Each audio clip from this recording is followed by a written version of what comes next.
Narito na ang balita mula sa GMA Integrated News. Patuloy na binabantayan ng pag-asa ang bagyong Hana na pumasok sa Philippine Area of Responsibility kagabi.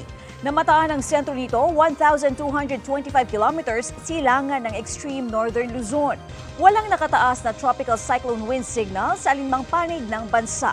Hindi rin inaasahang magla-landfall ang bagyo. Pero halos buong bansa ang apektado ng hanging habagat. May rainfall warning din sa ngayon sa Metro Manila, Central Luzon at Calabarzon. Narito naman ang iba pang balitang binabantayan ng GMA Integrated News.